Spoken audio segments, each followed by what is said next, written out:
everybody, welcome back to another midweek episode.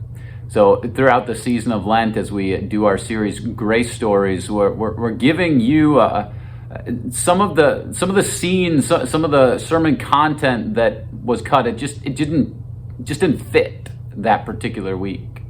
And so I want to share with you another grace story today, a story of God's grace that is scandalous. A story of God's grace that broke loose in Portage, Wisconsin in April of 1994, in the most unlikely of places, to the most unlikely of people, to a man who was serving multiple life sentences for the heinous crimes that he had committed, to a man who, when I mention his name, it turns heads and it turns stomachs. The man's name is Jeffrey Dahmer. I know, back in 1994, I was a kid, and I heard about Jeffrey Dahmer. I heard about his pedophilia, his necrophilia. I heard about the murders that he committed to 17 young men and the cannibalistic acts that he committed, and just makes my stomach churn to think that somebody could do something that vile, that heinous. In 1994, Jeffrey Dahmer did a TV interview. And in that interview, he mentioned an offhanded comment about just wanting to find inner peace. And there was a Christian woman who was watching that interview.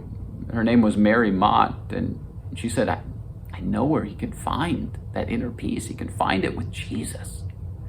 And so she mailed him a number of Bible studies. And shockingly, Dahmer actually read these Bible studies and responded to Mary and asked for more. And so they began to correspond with each other. And then Mary said, I think he needs to have a pastor who goes in and talks with him. So she contacted one of the local pastors who did prison ministry. His name is Ron Radcliffe.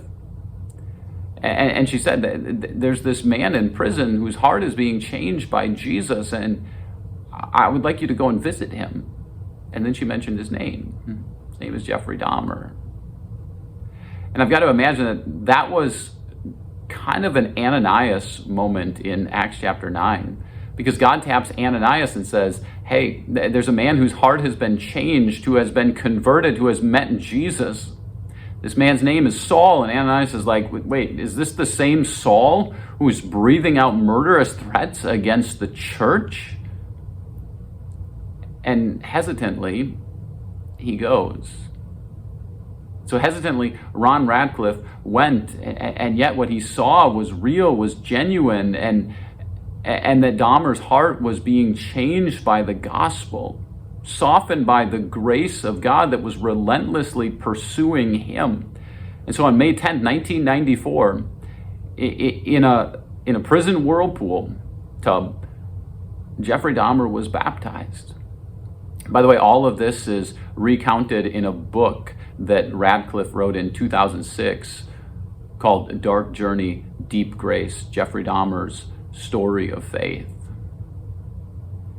And yet, as word about this conversion, this baptism got out to the public, it sent shockwaves through people. Like, many people were like, I don't know if we can believe the authenticity of this.